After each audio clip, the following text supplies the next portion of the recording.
Assalamualaikum. Hai guys, apa kabar kalian semua? Semoga dalam keadaan sehat ya. Ini tuh video pertama kali aku. Aku ingin berbagi cerita pengalaman pribadi aku. Ya mungkin bersifat horor sih sedikit kalau menurut aku. Oke, kita lanjut aja ceritanya ya.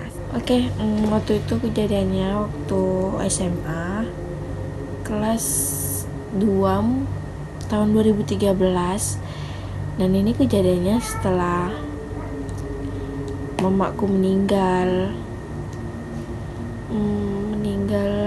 tahun 2006.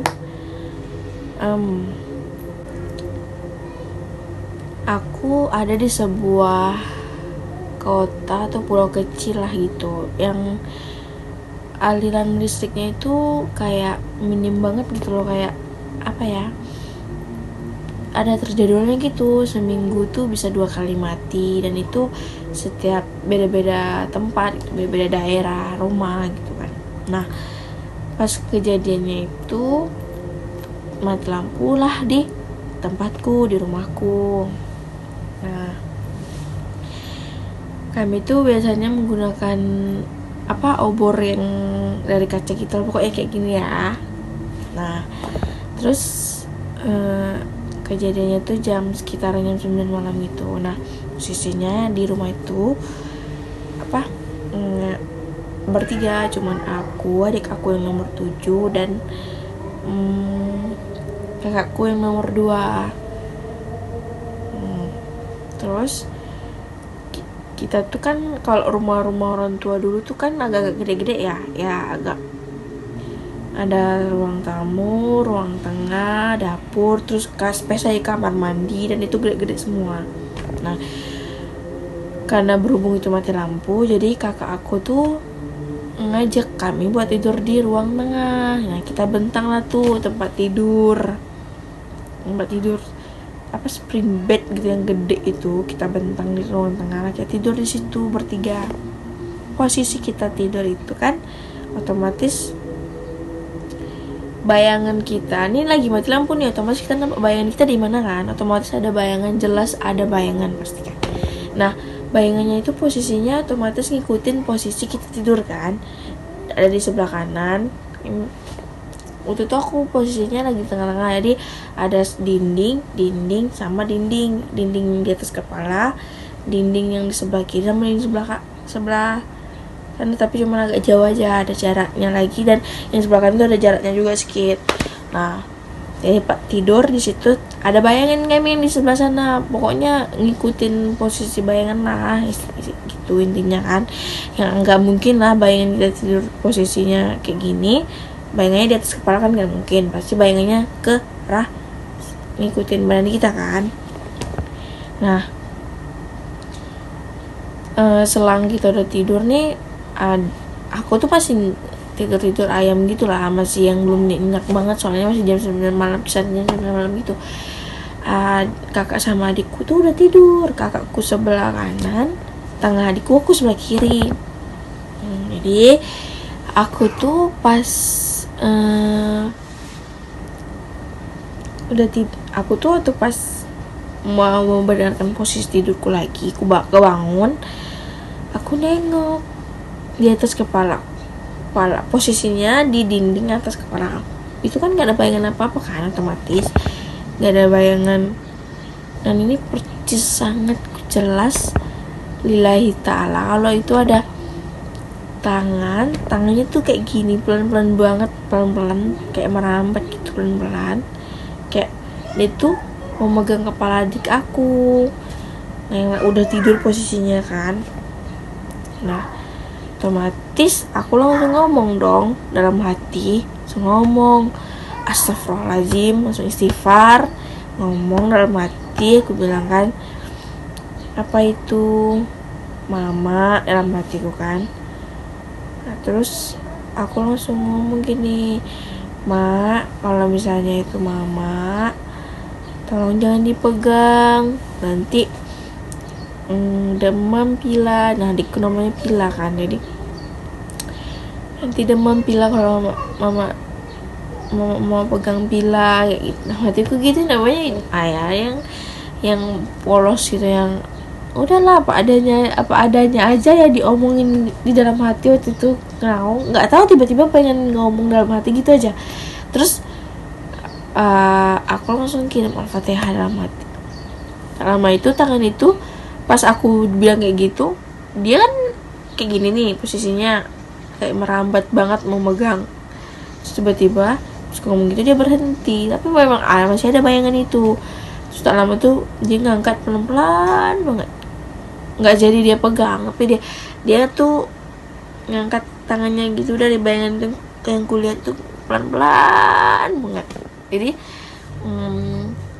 seketika itu aku langsung merinding sejadi-jadinya, kayak ini mimpi, tapi kok kayak bener itu, kayak rasa ya Allah, wallahu alam lah ya, tapi kayak wow, kayak apa, bukan penampakan tuh gimana aku nggak tahu, tapi itu entah nah beneran almarhumah ibu aku atau memang itu sesosok makhluk lain yang mungkin menyerupai atau gimana gitu sama ibu aku nggak tahu.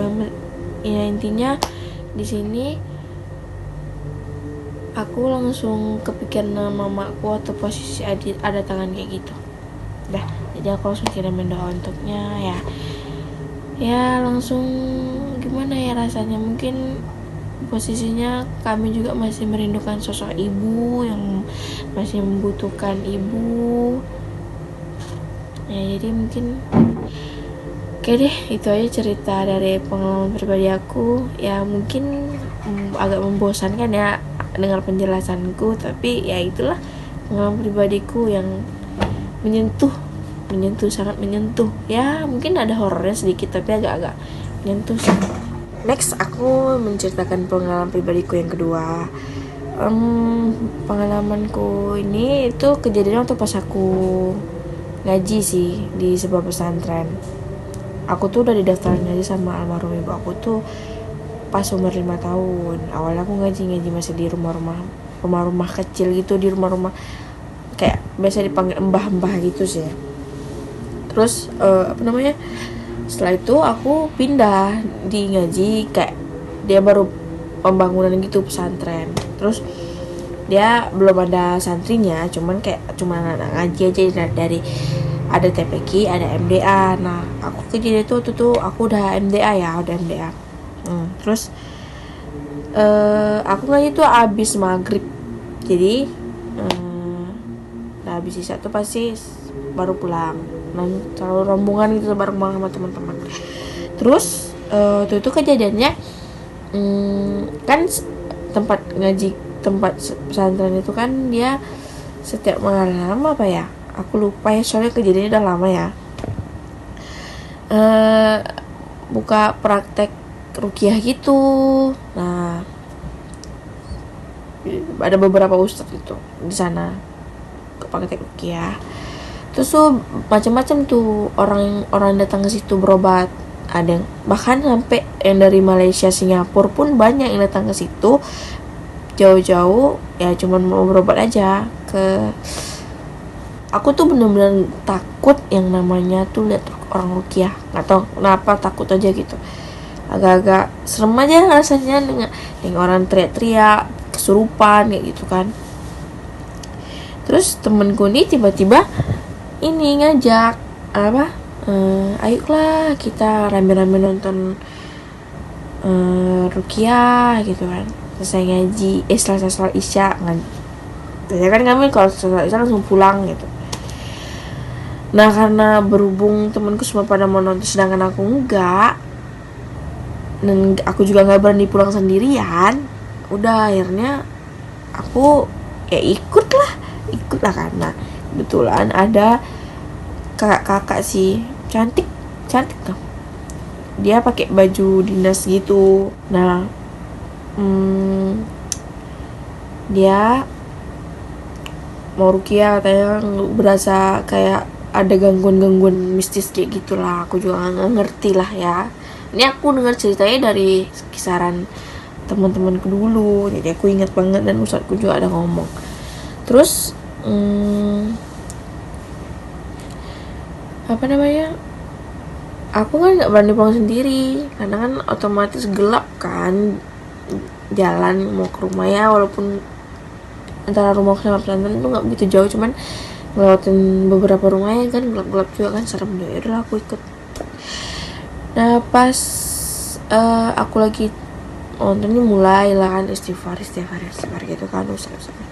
Nah yang kami nggak boleh masuk ke dalam, kami kan ada khusus ruangan khusus gitu buat tempat rukyah. Nah, aku sama teman-teman yang lainnya di luar aja nonton gitu. Terus tak lama itu dia kecekikikan, serem tau nggak, cekikikan. Dan otomatis ya aku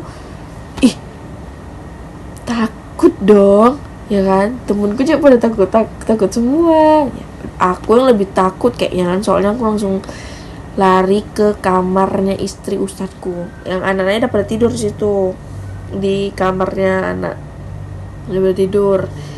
Jadi aku inilah kan di situ aja karena aku takut, sampai cekikan kayak gitu, serem banget. Dan itu kedengeran ruang ya ada tempat khusus ruangan rukyah, jadi dia nggak ruangan rukyah itu nggak boleh digabung-gabung sama yang ruangan yang lain, jadi kayak itu khusus ruangan rukyah. Terus 3 ruangan lagi tuh ruangan ngaji, dan yang paling ujung itu kayak rumah ustadznya itulah. Dan dalam satu ruangan itu kan gede banget, dan itu ada kamar gitu, kamar anak-anaknya mereka. Ya aku di kamarnya dan denger banget ketawa Mbak Kunti gimana sih yang sampai mendenging kayak gitu, denger sampai di ruangannya ustazah itu. Takut aku nih, tapi kayak gimana ya, ketawa bisa pokoknya cekak kayak gitu lah kan. Terus lama itu dia ketawa kayak gitu. Dah selesai itu, terus aku dengar nih cerita lah dari teman-temanku sama ustadku yang rukyah, kalau ternyata kakak itu disantet, dan di dalam tubuhnya kakak itu ada 6 kuntilanak sama 6 gundurwo. Aku langsung kayak masa satu badan itu bisa sampai sebanyak jin, gak percaya aku kan, tapi emang beneran kata ustadz kan. Dan dia gak mau keluar karena dia diperintahin sama yang nyuruh dia ke badannya si kakak itu, karena kakak itu disantet kan. Ternyata kakak itu mantannya ini udah sempet mau ngelamar kakak itu kan, ceritanya dulu nih.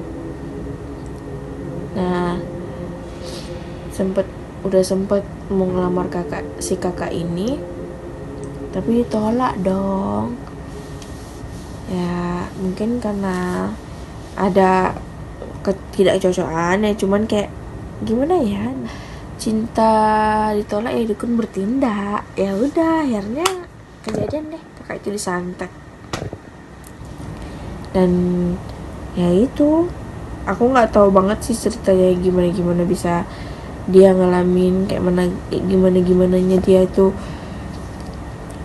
bisa sampai dapet jin sebanyak itu ya. Cuman itu sih pengalamannya agak horor ya sama aku ya, soalnya ketawanya sampai seremin banget tau nggak. Cuman nggak tahu ya kabar kakak itu sekarang gimana. Cuman dia rutin sih berobat, soalnya kan rukyah itu setahu nggak bisa sekali doang, bisa berkali-kali, harus berkali-kali sih, 3-4 kalian gitulah baru mungkin total sembuh. Sebenarnya ya intinya juga harus di diri kita juga sih yang bisa ngubah. Kalau ibadahnya rajin, insya Allah pasti ada perlindungan juga dari Allah. Allah tuh maha pelindung. Oke, bye. Itu aja. Semoga kalian suka sama video aku.